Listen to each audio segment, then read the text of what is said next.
Chapter 3. Shiva. The world considers you inauspicious, O destroyer of lust, who plays in the smashan, smeared with the ash from funeral pyres, wearing a necklace of human skulls, with ghouls for comrades. But for those who remember you with devotion, O bestower of boons, you are supremely auspicious. From Shiva Mahima Stotra 24. Mahakala. One day I said to Smashantara, "You are my my mother, but who is my father? I know the mother always shows the child the face of its father, so won't you show me mine?" We have a saying in Hindi, "Only your conscience knows all your sins, and only a child's mother knows its true father." Without Smashantara, I could never have succeeded at the sadhana for her grand consort, Lord Shiva. Tantrikas and Aghoris work this way. First they achieve success at sadhana for Shakti, and then use that Shakti to move on to the universal soul, Shiva. I spent 3 years at the worldly smashan in Bombay, performing rituals before my Tara would finally agree to show me the sadhana for Mahakala, the destroyer of the cosmos. That sadhana was impossible to perform in Bombay. First I went to Neemtola Ghat in Calcutta, and then I spent 10 months on the Manikarnika Ghat in Benares. Manikarnika Ghat is called Mahasmashan, the greatest smashan. Not even 1 second passes there in idleness. There is at least one body burning there at all times, around the clock. This has been going on for untold thousands of years. The fire which is used to ignite the pyres has been maintained continuously for centuries. It is never allowed to go out. People come for thousands of miles to Benares just so they can die there and be burned on Manikarnika Ghat. Every day thousands of bodies arrive by train, the bodies of those who died outside Benares but yearn to be cremated there. There are too many bodies for them to burn down all the way to ash, so as soon as the skull pops open and most of the flesh is incinerated, the priests recite the appropriate verses and push the corpse into the Ganges River to make way for another one. As soon as the body hits the river, packs of dogs fight each other for remaining morsels, and then the turtles and fish devour whatever is left. If you were to stay there 10 months at a stretch like I did, and still not realize that you are all going to die, then there is no hope for you. You'll never realize it. You'll die in ignorance. I used to sit there all day and night. I would cook my rice in a fresh skull each day, without even cleaning out the bits of brain. The smashan is the ideal place for the worship of Lord Shiva, because death is the eternal reality, and Lord Shiva is the destroyer, the very embodiment of death. You will always find him among the dead, amidst spirits, corpses, and the ashes of burnt bodies. Manikarnika Ghat is Shiva's favorite haunt. While I was doing the sadhana of Mahakala, there eventually came a time when I began to hear someone laughing in my ear and telling me, "You fool, do you realize what you are doing? If I come and stand in front of you, you will have to die. There is no escape. No one can see me and live, because no one can see me except at the moment of death." I laughed and said, "I don't care. I have to die someday, so why not now? I'm ready to die, but I want to see you." This went on for several days. Then the voice said, "Listen, I am serious. If you keep this up, it will mean your end." Again I explained, "I am ready to die. Life means nothing to me." I'm waiting for you." Finally, Mahakala became pleased with my sadhana and told me, "I know you want me to come and stand before you, but you will not be able to endure seeing me and still continue to live. I will come and stand behind you, and I will always remain with you at your back." Since that day, I have never been afraid of death. How can I be, with the Destroyer himself to back me up? I now know what death is, and when it comes to me, I will embrace it, because it is my own beloved deity, Mahakala. I started out talking about Shiva and then began to call him Mahakala. Shiva and Mahakala are two aspects of the same being. Call him Atma, Purusha, Universal Soul, Ultimate Reality, God the Father, or what you will. Shiva is the One, the Absolute, the one without a second, the embodiment of pure consciousness. All duality exists in the manifested universe, and Shiva is beyond all that. Or rather, almost beyond all that. Shiva has form, which means that his personality exists within nature, created from Adya. Lord Shiva is not absolutely absolute, because out of compassion, he has taken on an attribute or two to enable us to comprehend him.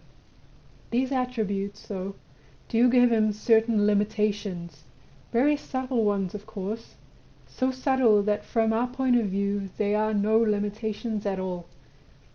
But they are sufficient to distinguish him from Mahakala. Mahakala has no limitation of any kind whatsoever, at least in the universe we know. He has no form at all, none. At least Shiva manifests a form we can concentrate on. Mahakala is utterly formless, which means he can assume all forms at will. Mahakala is the god of time. He is Satya Shri Akala, true auspicious, beyond time.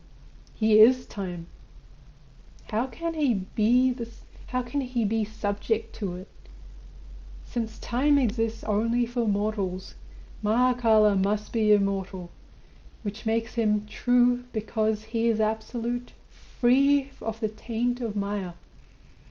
This makes him auspicious in the true sense of the word. Mahakala is the only being of all possible beings in the universe who never falls prey to Maya. Even Lord Shiva, the same essence as Mahakala in a different manifestation with a different job to do, fell once or twice. But Mahakala never even looks at Maya. No one can persuade him to.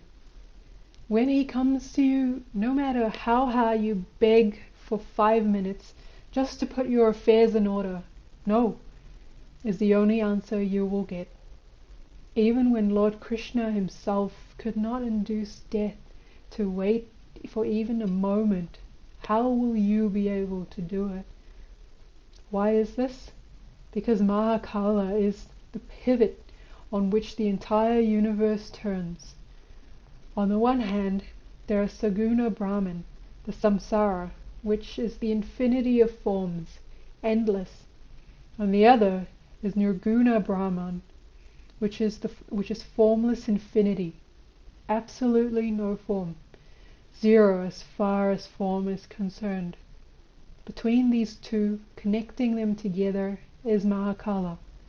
He is the fulcrum, the tangent between infinity and zero. Death and the Smashan. If you know about birth, you know about death, and vice versa. The place to learn about death is the Smashan. The Smashan is the true temple, the place of eternal reality.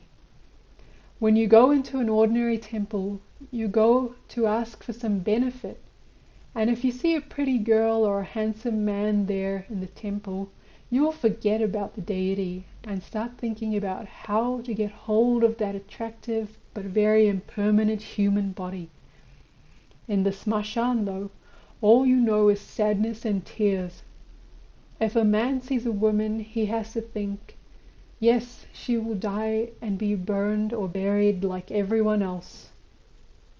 When you go to live in the smashan, you first lose repugnance as you get used to living among corpses and bones and all sorts of other filthy things. After repugnance goes, fear goes, because when you know what a thing is, you are no longer afraid of it. You learnt about death, and it can scare you no longer. After fear goes, shame goes, because you are no longer afraid to walk about nude or to do what must be done there. You care for nothing then. Little by little, all the 8 snares disappear. Most people go to the smashan for only a day. For the next week or so, they will have no taste for the things of the world. But gradually that taste will return. This is what we call smashan renunciation. It is false, fleeting, easy to forget. Mahakala causes them to forget. If you stay in the smashan long enough, Mahakala will cause you to forget the world permanently. You will forget your family, your friends, everything and everyone. All you will be able to remember is that you are going to die. This is true renunciation, which Lord Shiva alone can give you, no one else. One day I was sitting in the Bangana Smashan in Bombay. I saw the state funeral for the governor of Bombay, Girija Shankar Bajpai. Soldiers were firing rifles, politicians were making speeches. It was a big show. Right next to the governor's body was the body of a washerman burning quietly on its own pyre. I thought to myself, no matter what your position in life, everyone ends up here sooner or later. Another time, I saw an old Jain sadhu on one pyre and a young child on another. Age makes no difference to Mahakala, I mused. When your time is up, you pass away. After so many experiences of death, you forget all about life. Your renunciation is complete. The smashan is called Share-e-Khamosh, the city of silence. No one goes there to sing or dance or laugh or enjoy themselves. No one goes there without being forced to do so. And all those who do go there cry for their loved ones who have left their bodies. Everyone cries except the corpses. They laugh because at last they have been set free from their earthly shackles. Many people are terribly surprised to discover they have died. It's not unusual. Suppose you had been at work doing what you like best and you had a heart attack and died. Your mind would still be engaged in your work and would take some time to disentangle itself from its worldly attachments. When death comes very suddenly like this, from a sudden heart attack or an accident or whatever, the deceased becomes very confused after death and must hover about as a spirit until he or she can figure out where to go. This is why I always say that even though there may be great physical agony, it is better for the individual to be alert at the time of death, or even to be asleep and dreaming, to permit the personality to project inward and search out the desires which will determine the next rebirth. My mother was well aware of her impending death. My father had many weeks to prepare for his. But for most people, even the act of dying is full of terrifying uncertainty. You may do your best to communicate with dying people, but it will not help much. They have already entered a different world. You will notice that a stage comes when the eyes begin to move rapidly and the lips form unintelligible words. If you know about death, you will know that the individual is seeing Chitragupta's account book. What a beautiful word, Chitra, which means picture. plus Gupta, which means secret. Secret pictures, images no one else can see. And what is it? Only the subconscious memory, the causal body, the record of all of life's karmas. When you are in there, in the subconscious, seeing all the activities of your life flash before your eyes like a movie, as you review all your past mistakes, can you be at all conscious of the outside world? No.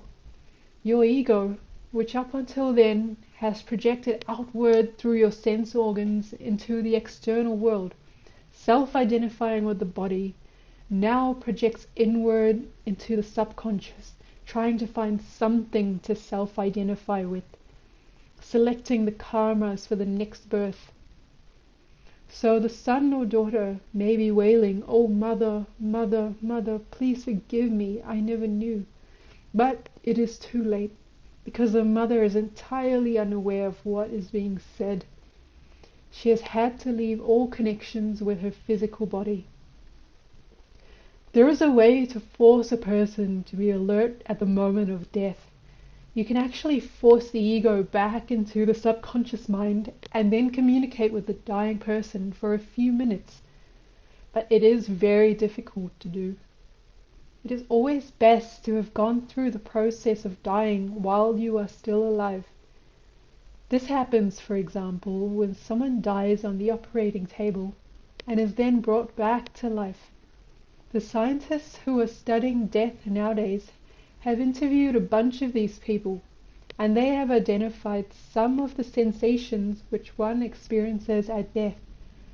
The movement of consciousness through a dark tunnel, the roaring noise, and what have you. My foster daughter Roshni once experienced this. She used to drink bhang, a preparation of milk and cannabis, every day. One day I was in a queer mood, and I gave her the bhang personally. She drank it, sat down in the armchair, and closed her eyes. Within a few minutes her pulse and her breathing had both stopped. She came out of it after a bit, and I asked her what had happened. I was sitting in the armchair and flying through a long tunnel. It took a long time to get to the other end, and when I got there I started to go higher and higher. I was so scared I held on to the armchair very tightly. It was a very big space, an immense space that we, the chair and I, were flying through, and I could see so many stars and other things that I can't express in words. I felt myself being attracted to the source of divinity, of love, and just then someone made me come back to my body. And ever since that day she has been different. In fact, she complains to me, "Why did you have to bring me back? It was just like death." And now she knows what it will be like to die, just as those other people who have already experienced death know. And all of them will be better prepared for death than the ordinary person, and their death will be much easier and better, because they know there is nothing to fear. Death is not to be feared. Birth is to be feared. Ante mati se gati. Whatever you are thinking about at the moment of death determines your next rebirth. If you are aware at the moment you die and you remember God, you will definitely go to Him. There is no doubt about it. It is much more likely that you will remember God at the moment of your death if you have been truly remembering Him all during your life. This is why you must lose yourself in love for your deity, so that you'll die with his or her name on your lips. So many of our holy books advise that in today's world, the greatest worship is the simple remembering of God's name. The Sufis do it this way also. But do you think it is so easy to remember God at the moment of death? Oh no. Once there was a guru sitting under a tree with his pet disciple, As he was relaxing, the Guru saw a mango growing on the tree very near the ground and thought to himself, "How much I would like that mango." Just in the act of asking his disciple to pluck the mango for him, he died. The disciple didn't know what to do. He was distraught. "Guruji is gone. Now who will look after me and teach me?" Suddenly he had a thought. If it's true that you go to whatever you were thinking of at the moment of death, and since his Guruji had asked him for a mango just as he had died, then he must still be somewhere around the area trying to get the mango to fulfill that last desire.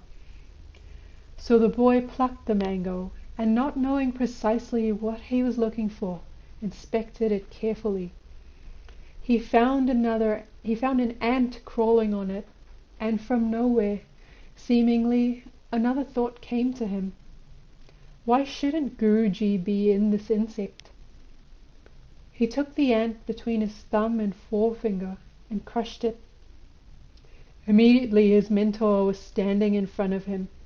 "Thank you, my beloved boy, for what you have done for me. I was indeed trapped in that ant, desirous of tasting a mango.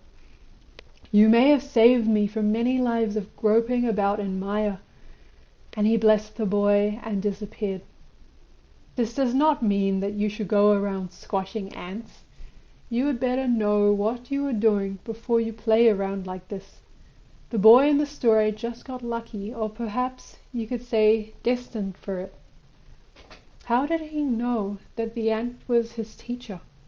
In fact, how did he even get the idea to investigate where his mentor might have gone?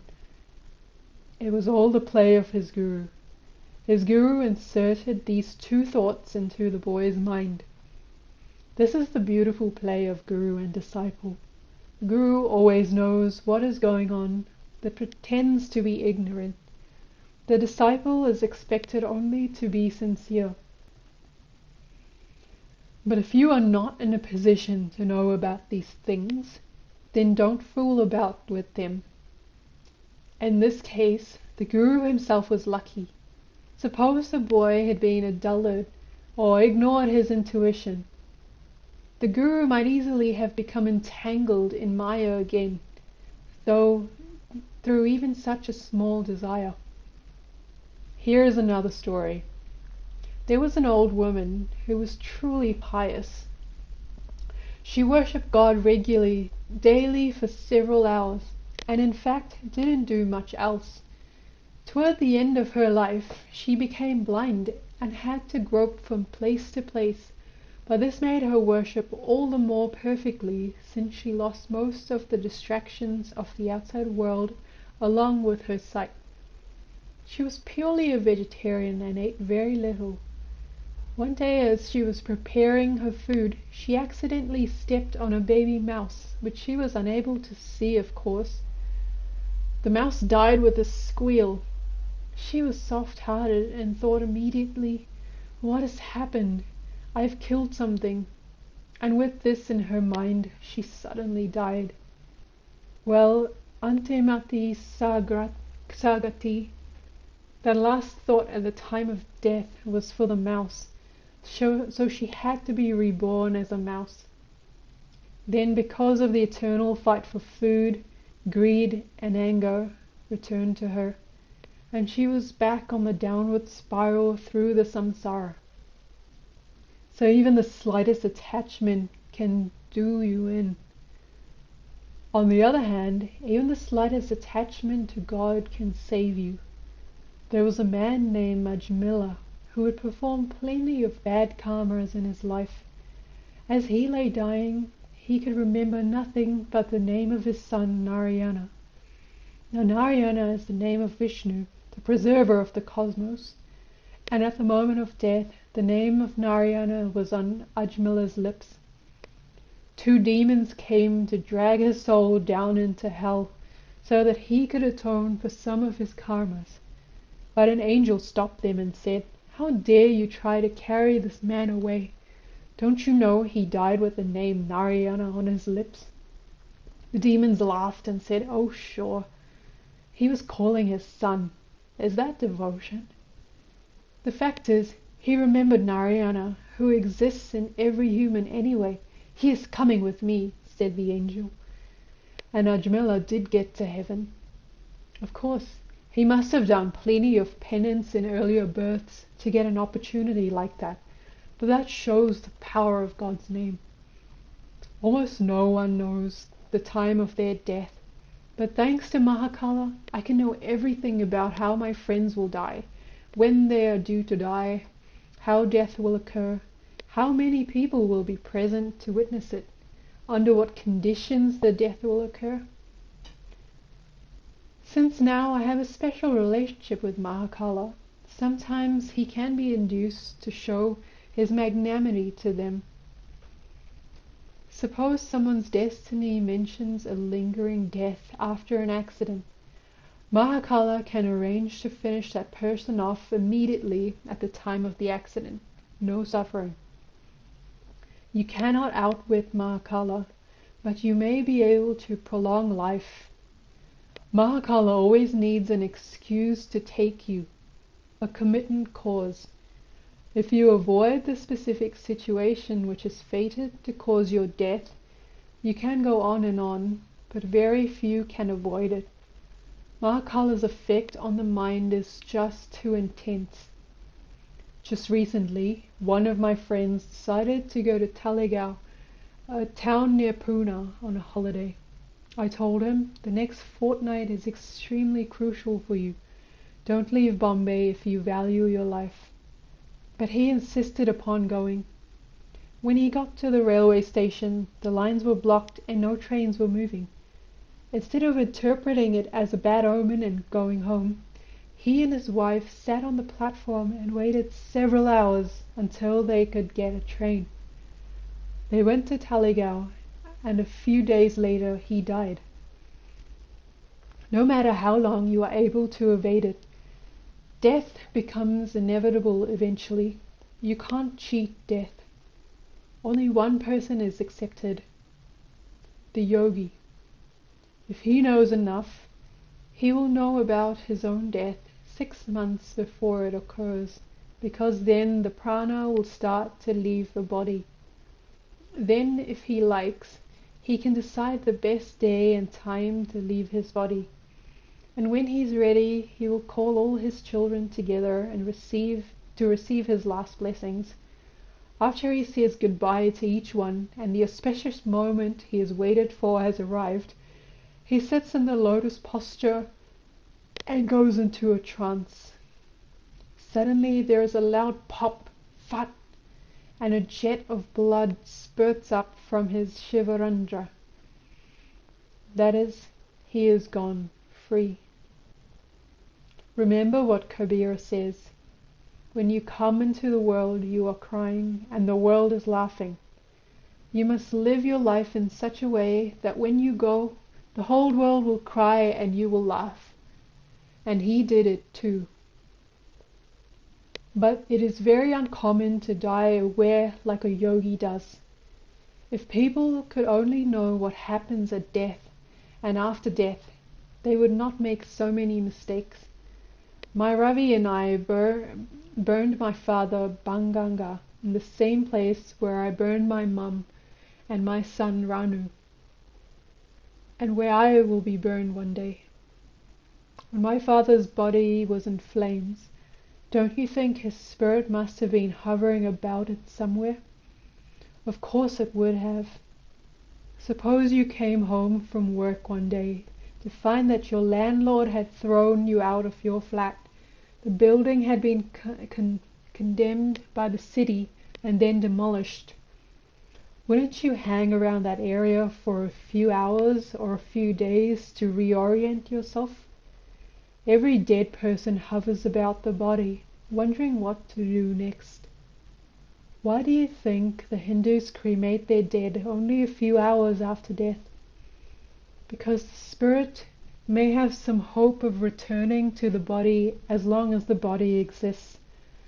When the body has been returned to ashes, though, the spirit has to find its own path. Burial encourages the spirit to hover for quite a long time, especially if the body is well preserved. Muslims hold a 40-day reading of the Quran to which the spirit is specifically invited, but this is not good because it makes the spirit linger. The sooner the spirit leaves and begins to find its own way, the better. The poor dead person wants to let everyone know he is still alive, and may become quite perturbed when no one around his body is listening to him, which is only reasonable, of course. You too would feel offended if all your relatives suddenly started to act as if you weren't there, when it is obvious that you are quite present. You can't blame the friends and relatives for failing to respond to the deceased's calls. Humans, except those few who possess very subtle perception, cannot see or hear the dead. This is why I say that very few death rituals in any religion have any significance at all for the dead person. The priests invented most of the ceremonies as a means of making money from people's gullibility, which is bad enough, except that almost none of the priests knows anything at all about spirits, nor can they see and converse with them. The Vedic religion is not composed of useless rituals.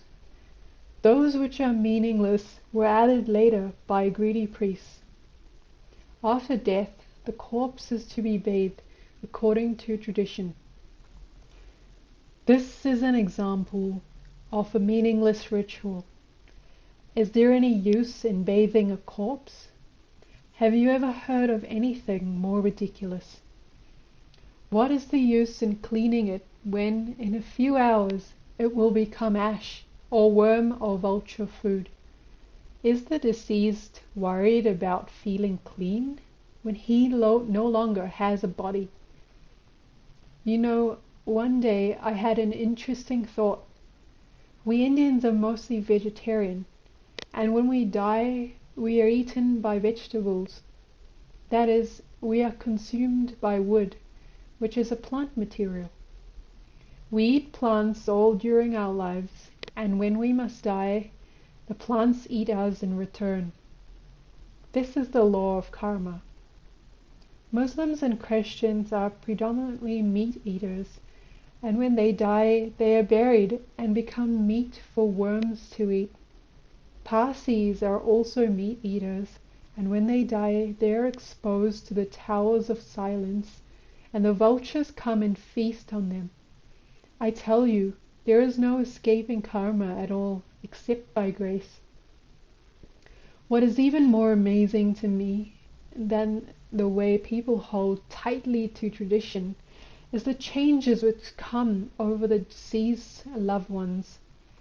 I will never cease to be in awe of nature, of the power she has over the human mind. 5 minutes before he dies, a man's wife hugs him, kisses him, and cries over him. 5 minutes after he dies, she is afraid to touch the dead body. That peculiar feeling is there. Of course she feels peculiar. Even when he used to enjoy sex and thought they were getting enjoyment from the body, they were really enjoying something else, each other. You never feel like cuddling or fondling a dead person because there is nothing within to cuddle or fondle, only the outer shell remains.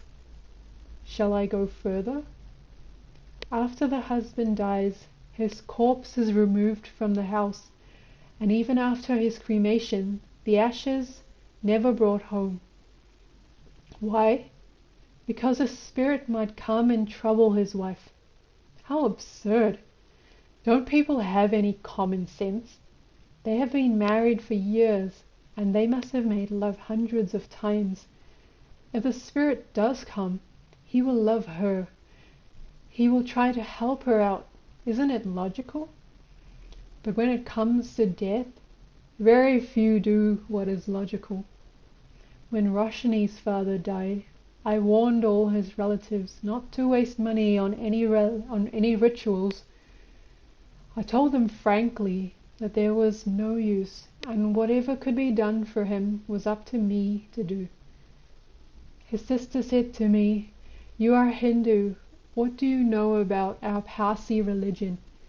All the rituals will be performed and the family will pay for it. That is our way." I told her, "This has nothing to do with religion. This is a case of looting my poor children of part of the money their father left, and that too for something which is useless. If it could do some good, I would never object." But she wouldn't listen to me. Eventually I lost my temper and said, "Go ahead, do it, and face the consequences." They did, and within a few months this lady and all the relatives who had abetted her injured their left legs. She broke hers so badly it had to be put back together with screws and a metal plate. Only my foster daughter Roshni was spared. I've always been fond of her.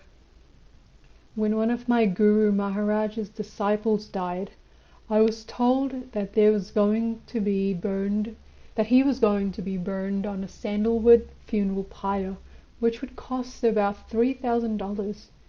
Isn't that the stupidest thing? When the spirit has left the body, is burning it on sandalwood going to make any difference? When you finally leave your body, you see so many new things. You experience so many unique things that you have no time to bother about how your old body is being destroyed. At the time of cremation, a pinda, ball of rice flour, is put out for crows to eat. The crow is a very smart bird. If a good observer is nearby, he will notice that sometimes no crow will take the pinda. Now, crows are always hungry, and they would like to take it, but that spirit is hovering around the pinda and is refusing to allow any crow to eat it. The spirit is very frustrated. He has been calling and calling, but no one can hear him. This is the only way in which he can draw attention to himself. When you notice that the crows are not eating the pinda, you must understand that the spirit has some vasana remaining, some earnest desire that was left unfulfilled during his lifetime. Then, if you care for the peace of the spirit, you must go to the pinda and say, "If you have some unfulfilled desire, come to me in a dream or tell me in some other way," and the spirit will try to contact you. This very thing happened to one of my children not too long ago. He did not talk to the pinda, but one of his recently deceased friends came to him in a peculiar sort of dream and asked him to help provide a better home for his now fatherless children. And he is going to do that now to satisfy the spirit. Both the Hindus and the Parsis offer food to their departed loved ones, who consume it ethereally by smelling rather than tasting. The external form of the food doesn't change.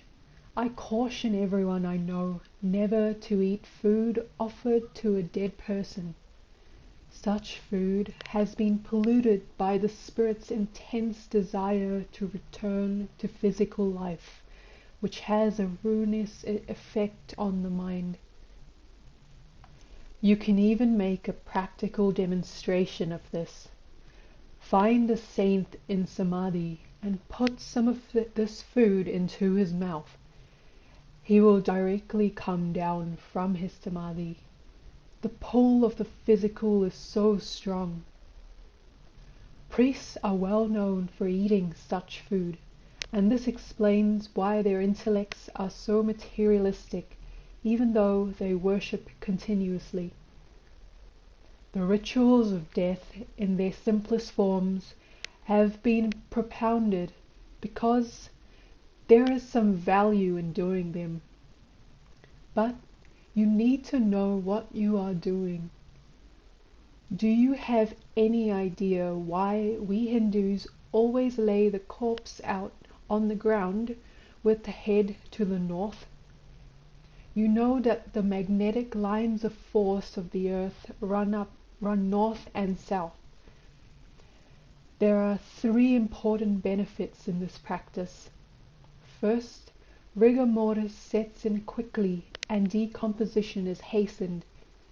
Second, the magnetic field reacts with the body in such a way that the spirit cannot re-enter the body even if it tries.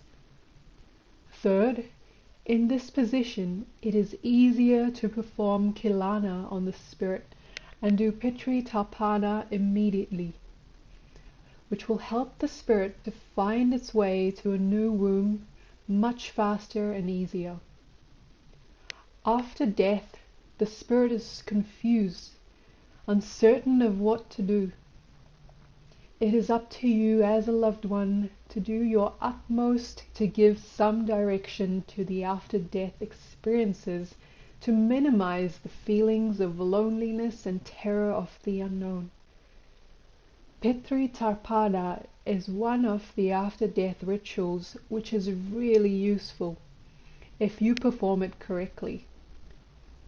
It is a process by which you invite your dead ancestors and attempt to satisfy their lingering desires which prevent them from making their way higher into the hierarchy of existence. Did you know that this can actually alter your genes and chromosomes for the better? Suppose one of your ancestors was a debauchee, very fond of sex. When he dies, his lust will not disappear. He will carry it along with him. He will long for sex, but since his body no longer exists, he will have no way in which to satisfy his desire.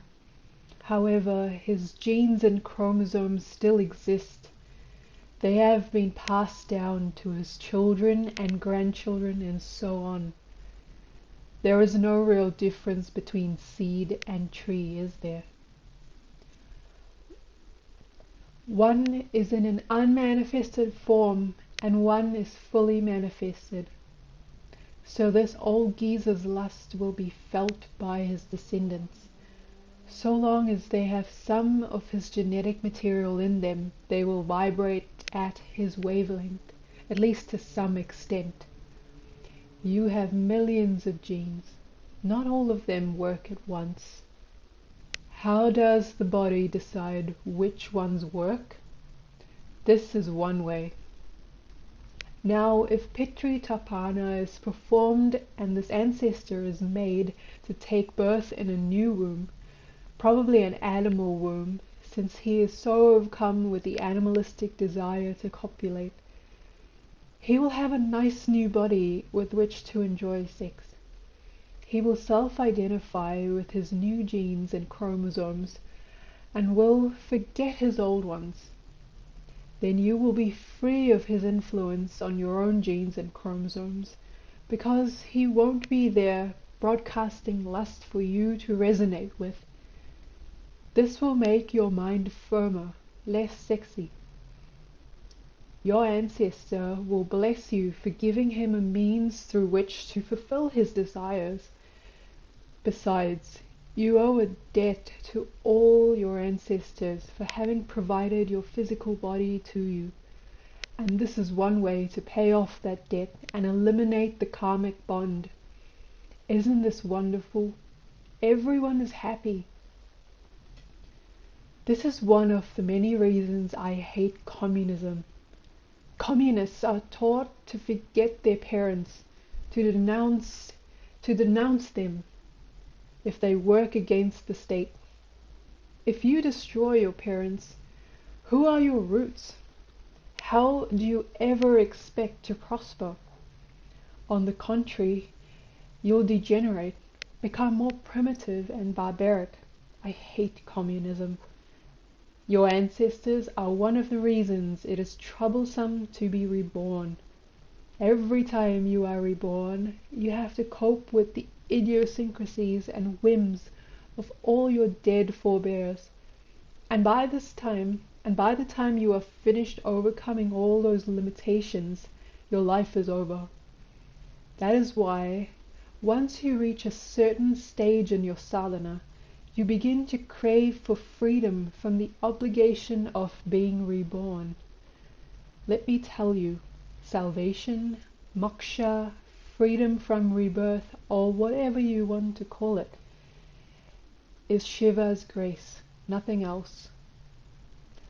Lord Shiva tells his Shakti, all these fools you have created to play with should be put to sleep. Make them unaware of the truth and let them grope about. Only a few will I allow to reach for me and come to me, and then merge into me when they are perfectly aware. This is why everyone who goes to the cemetery cries. In fact, the smashan is also known as Rudra Bhumi, the place where tears flow. Ordinary people cry because they are deluded by Maya and are self-identifying with the relative or friend who has just died. Saints and immortal beings cry tears of joy because it is in the smashan that they see their true personalities, their true selves, because what is Lord Shiva but pure consciousness? What state is Shiva in? Samadhi Nishto, permanent Samadhi, eternal oneness with the universe. Shiva's Samadhi is different from ordinary states of Samadhi because Shiva is aware of everything at all times. In ordinary Samadhi, you may lose your awareness of external reality. Shiva, though, is perfect awareness. Shiva is almost never touched by Maya. He is the creator of Maya and allows her to play about as she wishes. He can never die because all other gods and celestial beings in the universe are subject to his jurisdiction. If he were to die, how could he take them when their times came to cease to exist? The god of death is the only being in the universe with the authority to take life. Without that authority, even he could not do it. An ordinary policeman can arrest a governor or a prime minister on the strength of his badge. Without his badge, he is powerless. Shiva has the right to kill. Since Shiva cannot die, he was never born, because everything which was born must die. Death treats all beings alike. This is why Shiva is called Swayambhu, or self-existent, not subject to birth and death. You may have seen the icon of Shiva as Nataraja, Lord of Dance, where he is surrounded by the flames of disillusion as his dance creates, preserves, and destroys innumerable universes simultaneously according to the rhythm of his two-headed drum. Shiva is the source of that sound. He is pure rhythm. You see, Shiva is absolute. Any form you worship is only a form, and your worship is worship of the absoluteness behind it. For example, you take the Shiva Linga, the most commonly worshipped image in India for thousands of years. What is it really? It is absolute firmness, stability. What is firmer than a rock? You may beat on it, shake it, or do whatever you please to it, but it will never budge.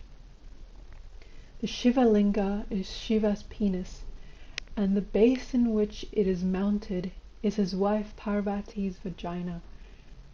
There is a saying in Sanskrit, Bhagamukhi Linga, Agimukhi Parada, which means no matter how well you discipline the penis or solidify mercury alchemically, The penis will always ejaculate when placed into the vagina, and mercury will always melt when put into fire.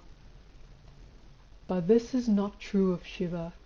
He has completely burned lust from his consciousness. His penis forever resides in Parvati's vagina, and yet he never loses control. This is why the tantric alchemists worship Shiva, because Mercury is Shiva's semen, and only through his grave can they achieve the ability to solidify it so that it will not melt even when cast into fire. Mount Kailasa in the Himalayas is said to be Shiva's abode. Why? Because it is intensely cold. Where there is no heat, there is no mental turmoil. Heat is turmoil, which arises from desire. Lord Shiva has gone beyond all desire. But that is not so easy. Life is only a memory. It may be a sweet memory or a bitter memory, but it is only a memory. As long as you remember that you are such and such person with such and such address, and you have relatives and friends and whatnot, you can stay alive. When you forget, when your karmic debts have been paid and your warehouse of karmas is empty, you can no longer self-identify with anything. Without memory, there is no life. In Sanskrit, the word for memory and the word for God of lust is the same, smara.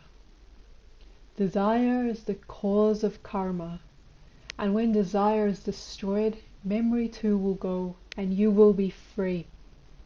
This is why Lord Shiva is called Samhara, meaning destroyer of lust as well as destroyer of memory. Sma in grammar means past. Memory is only of the past. Smarahara is he who transforms you from present tense to past tense, he who kills you.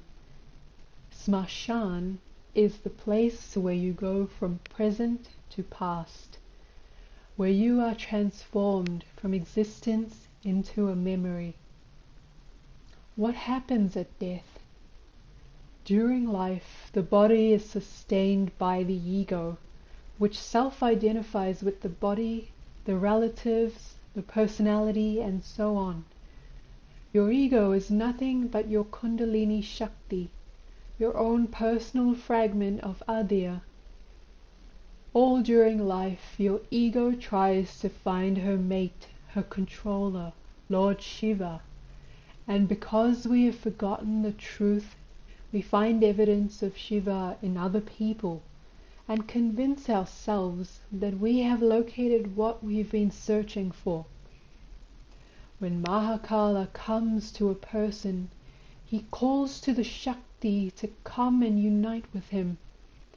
This is why Mahakala has no form. He has every form. Every created being is only half and spends its entire life trying to reunite with its missing half, to return to the state of unity. Mahakala is like a master key which temporarily provides that perfect missing half, long enough for the individual to forget his or her previous existence and start on the road to a new existence. When Mahakala comes to a person and the ego Shakti sees him face to face, she suddenly realizes, oh no, I am not the body. I am not this limited personality. I am the grand consort of my Lord, the ultimate, the unlimited, external personality. Because of overwhelming love, the Shakti leaves the body to unite with her Lord and forgets who she had been self-identifying with. As soon as the ego forgets to self-identify with the body, the individual dies.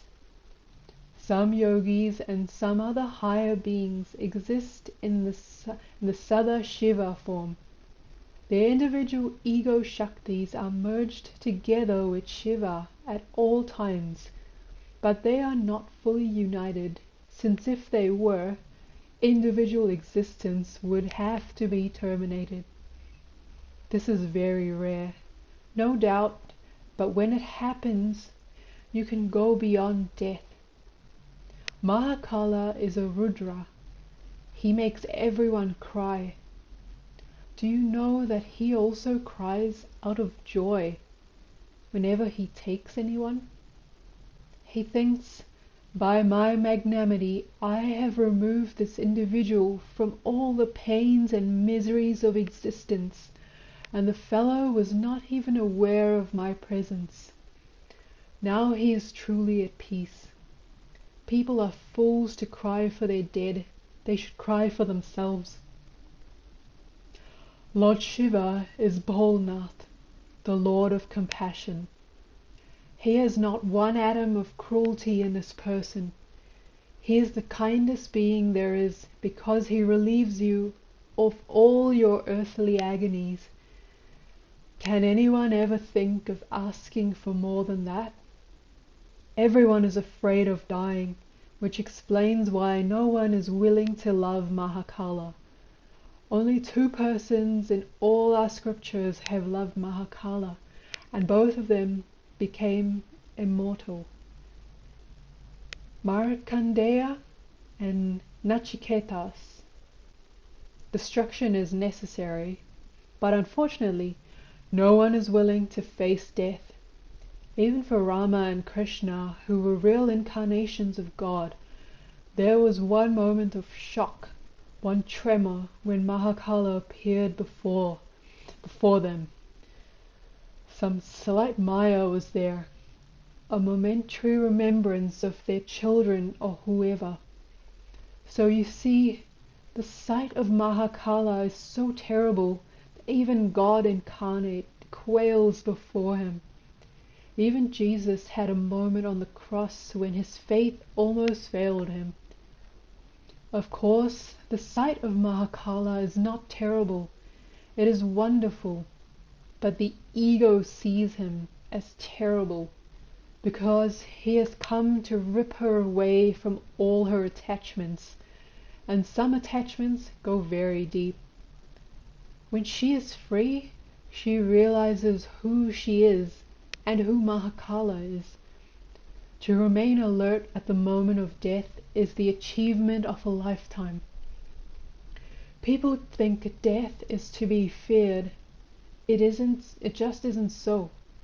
Birth is to be feared, because when you are reborn, you forget all about what you did in your past lives, and you go out and ruin yourself. But death is released from your physical shackles. When Shiva comes to take someone, he is very gentle, especially to the innocent and harmless people, and children. How he hates to take children.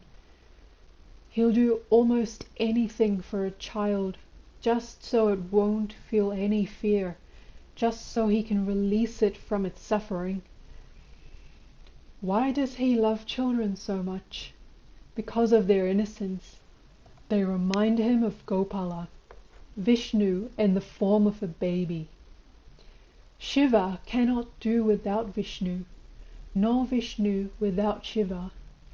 Preservation and destruction go hand in hand. Anjanya. Once upon a time, Shiva and Parvati were on Mount Kailasa in the high Himalayas, enjoying the night air, the stars, and the intense cold. Parvati decided that it was a propitious time to ask a question. "Lord," she whispered, "on whom do you meditate?" Lord Shiva smiled and said, "O goddess, my mind is always turned to Vishnu, and even now I am thinking that he is going to be born into the world as Rama. I have decided to be born along with him to help him out. And that is why Anjaniya was born, and why he is the servant of Rama.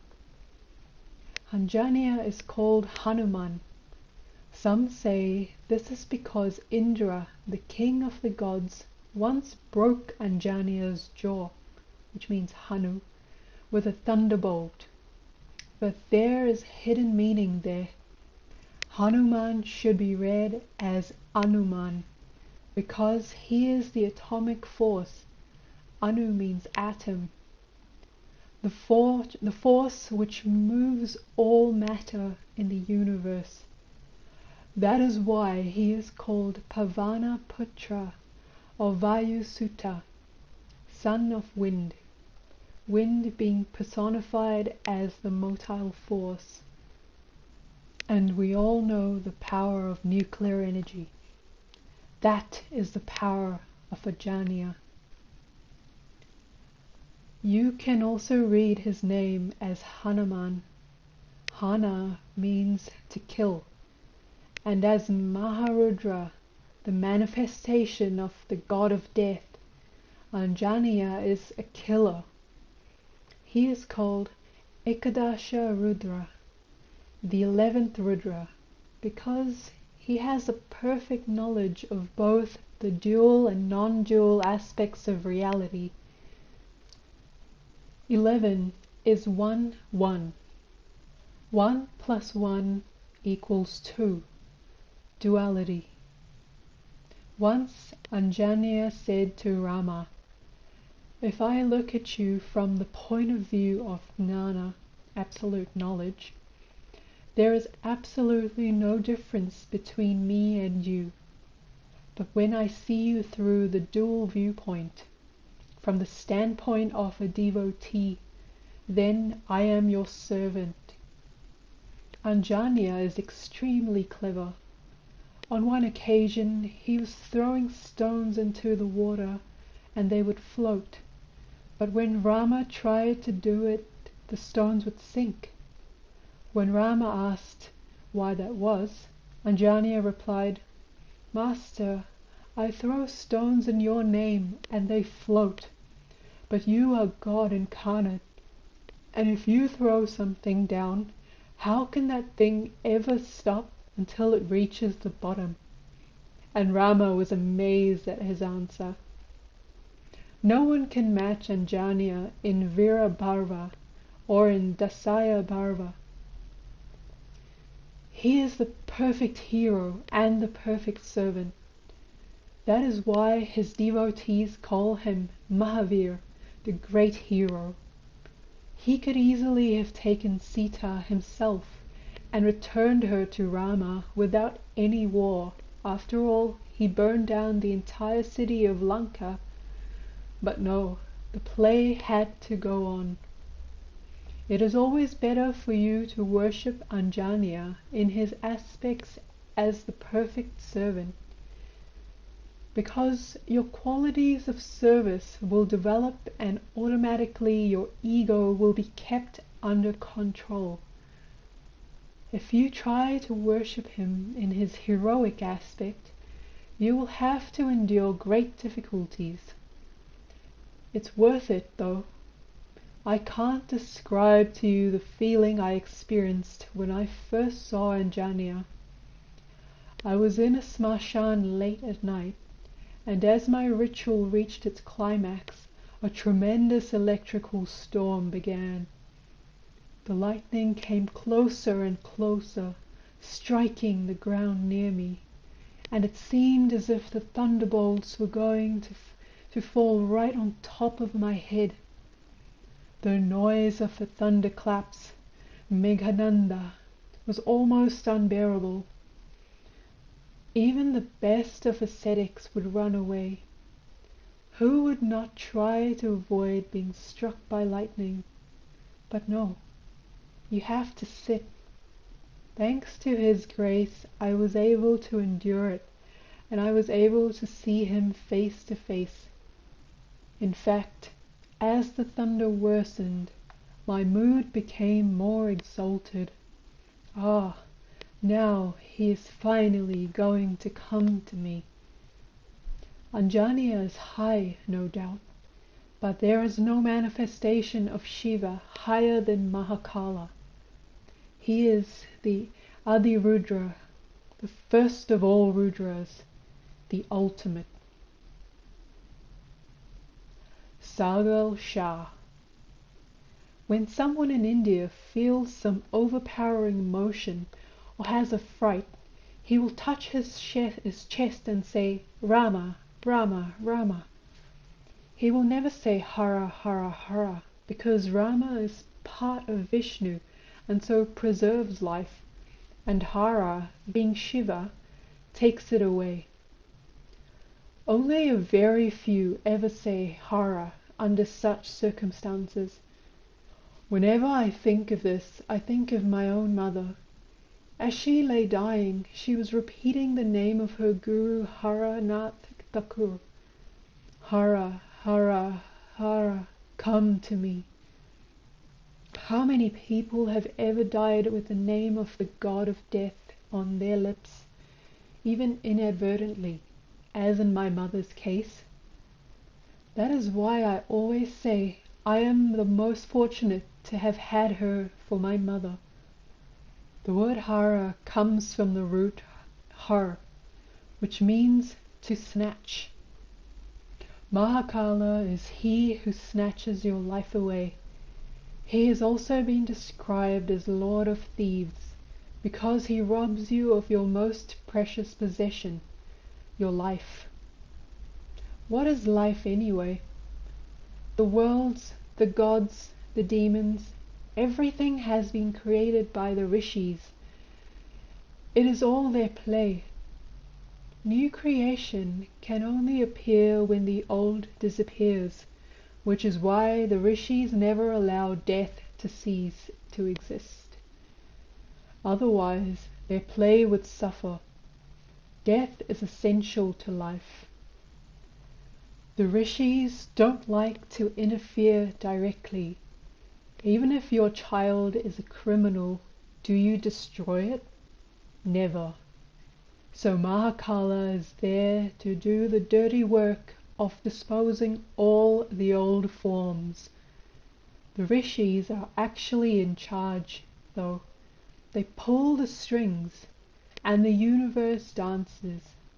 For example, they give Lord Shiva the badge which allows him to kill. Even Mahakala, who comes as close as any being can to exist without manifestation, exists at the whim of the rishis.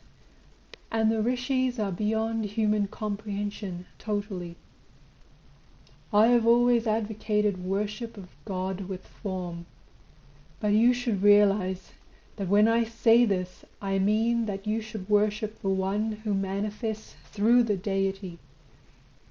All deities, all forms of God are mere aspects of the One. So instead of saying, for example, Wah, Lord Shiva, how compassionate you are, wouldn't it be subtler to say, Wah, Lord, your creation, Lord Shiva, is the epitome of compassion. All deities are merely playing their assigned roles in the great cosmic drama. You should respect them for how well they play their roles, and love the one who manifests through them. It is so much easier to get to the One by worshipping God with form. Mahakala is the absolute manifestation of Shiva, but there are others who are almost as terrifying as Mahakala. I had to perform Shiva sadhana twice more before I was able to complete the sadhana for all of Shiva's manifestations. The last time I did Shiva sadhana was in the Sundarbans, the jungle islands which form the delta of the Ganges. I went there not out of curiosity, but in response to a telepathic request. I ignored it for a few days until it proved too strong for me, and I had to make my way to the jungles. The Sundarban jungles are impenetrably thick. They are the home of the Royal Bengal tiger, Mr. Stripe, who can grow to a length of 12 feet. Tigers make a jungle exciting. While I was there, I was well looked after by the Santhal tribe. They would bring me fruits to eat. Occasionally I would even get a hunk of raw meat. I learned some useful things from them also. Primitive people are really wonderful in some ways. These Santhals act together as Bhairava and Bhairavi. Can you believe it? And they have the utmost respect for their guru. They treat him as God himself. Although I was enjoying myself, I began to become restless after 2 or 3 days, and one night I decided to return to Bombay the next day.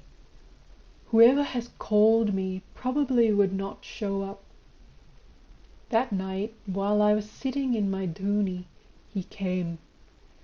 It was Purananda, the same Purananda who was the disciple of Sarvananda and later initiated Justice Woodruff. It was at the insistence of Purananda that I did Shiva sadhana again. By this time I had done it a 4th time after the 3 I had done for Shakti, and I was an old hand at it. It was just a formality to me. But it was essential for Batuka Bhairavi. Batuka is a little boy only about 8 years old in appearance, although he can be terrifying when he wants to be. The corpse was that of a handsome young man, and I succeeded without any ado. I am still thankful to Purananda for enabling me to complete my sadhanas of all the manifestations of Mahakala. Perhaps I was meant to do sadhana of Mahakala. I have always felt very lucky that I am a descendant of Segal Shah, who was a merchant and a devotee of Lord Shiva. He had a little son who, you may believe it or not, as you wish, was actually Mahakala in disguise. Segal Shah had taken a vow that he would not eat each day until he had fed a sadhu. One day during the rainy season, he had not eaten for 3 days because he lived on an island and no sadhu would venture there out during a heavy storm. On the 4th day, he learned that an Aghori, who was really Lord Shiva in disguise, had come to visit the island. Segal Shah accompanied the sadhu to his home. The Aghori declared that he had not had food for 3 days and demanded something to eat. "Of course, Maharaj," said Segal Shah. "Will you have some sweet milk or yogurt or—" "You fool of a merchant! I am an Aghori. Am I meant for sweets? I eat meat. Bring me meat." Aghoris are always wild and uncontrollable. Segal Shah, remembering the old proverb, Atihi Devo Bhava, treat your guests as God, said to himself, "Lord, who have you brought into my house today?" Because he had never even brought meat into this house before, much less cooked it there. But the guest must be satisfied. That was part of his vow. The Aghori continued, "And I don't want mutton or chicken. I want human flesh." Segal Shah, resigned to his fate, said, "All right, Maharaj. I will have myself killed and cooked and served to you." That only made the Aghori wilder. "Dunce! You are an old man. Think how stringy and tough your meat will be. I want a young child. Take his brains and fry them for me." Segal Shah said, "I have a young son who is in school right now. I will go and bring him and have his brains cooked for you." His wife, who was pregnant, also realized that it had to be done to fulfill the vow. Segal Shah went and found Chelaya, his son, and asked him to come home with him. Before he could explain why, Chelaya told him, "So, that old fellow wants to fry my brains and eat them. All right, let us go there and I will see how he does it." His father should have suspected something when Chelaya knew all about the Aghori before being told. But Segal Shah was too distraught over his son's impending death to notice. How could Chelaya know about this? He was something different. His own father had not realized who he was. They went to Segal Shah's house and Chelaya told the Aghori, "So, you're trying to be funny, eh? All right, do it. Go ahead." And he was slaughtered and his brains pulverized, and the dish was prepared. The mortar and pestle in which his brains were mashed can still be seen on that island. When the meat was set before the Aghori, he became wilder still and refused to eat it, saying, "How can you expect me to eat food prepared by a barren woman? Shameless wretch!" This was too much for Segal Shah's wife, who said to him, "You damned Aghori, who do you think you are? I am pregnant, so you dare not call me barren. Now I'm going to make you eat, and I'm going to watch and see how you do it." Ma in her kinetic Shakti form. Suddenly the Aghori said to the corpse of the boy, "Get up." And immediately the boy was standing there alive, saying, "So." Then the Aghori instantly bowed to Chelaya. The Aghori bowed to Chelaya, mind you, and said to Segal Shah, "Request a boon." Segal Shah replied, "Lord, what can I ask for? In Kali Yuga, no one is tested like this, and you have graced me by being born into my family. Now, all that I can ask is that all in my family and all my descendants should have pure minds. Anyone who develops durbudi, perverted intellect, should be destroyed. And so it has been until today.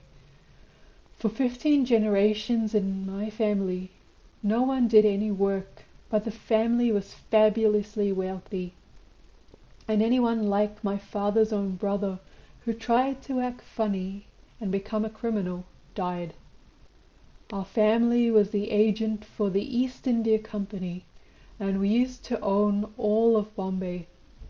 Because we would not cheat at business, we have lost much of what we once had. But that doesn't matter one bit, because we still have the real treasure, the blessing of God. Take the example of my father. Before he died, no one could tell the difference between him and his guru. He had concentrated on the form of his guru for so long that his own form had changed. He must have done billions of japas in his life. So did my mother. And that is just one effect of japa and meditation. With such a background, is it so amazing I turned out like this?